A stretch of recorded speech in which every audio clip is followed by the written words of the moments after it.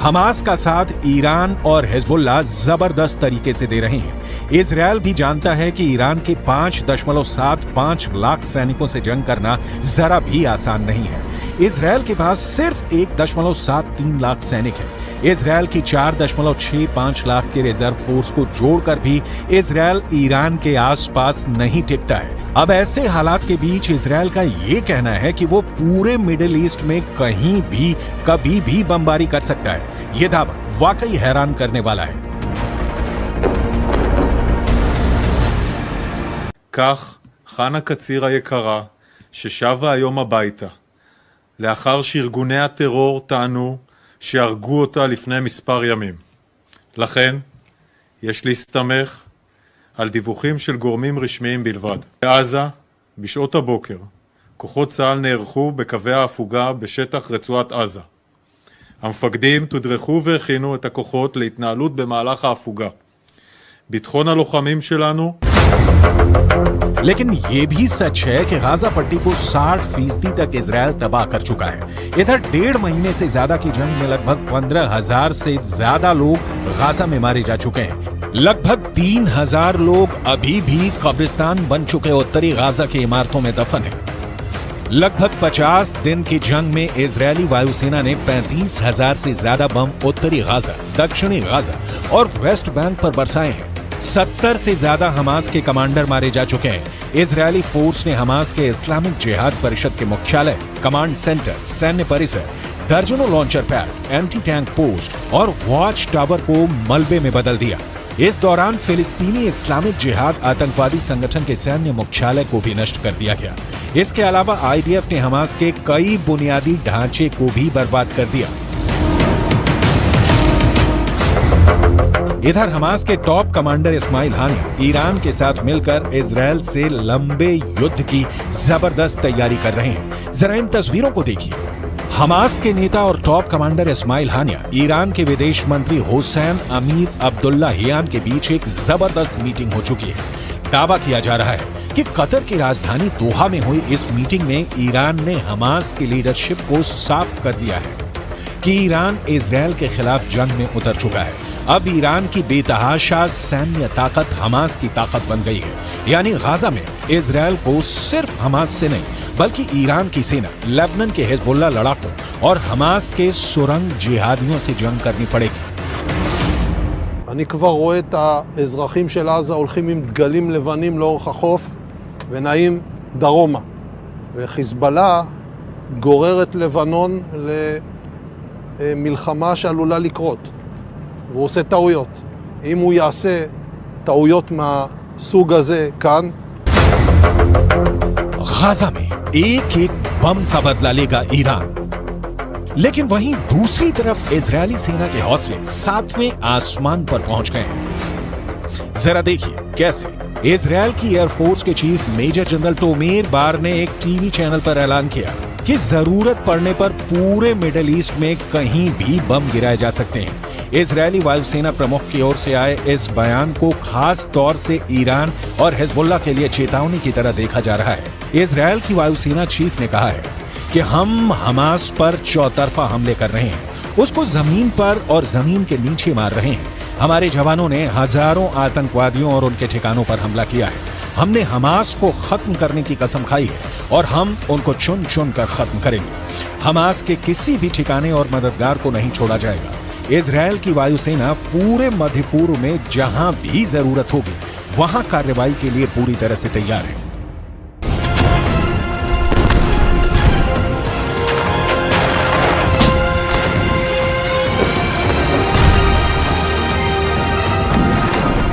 אנחנו חודש כבר במלחמה, פוגעים מאוד מאוד קשה בחמאס, פוגעים בהנהגה של חמאס, פוגעים במפקדים, פוגעים במחבלים, הורסים לחמאס את התשתיות בעזה, ואנחנו גם כל הזמן במוכנות לאזורים אחרים.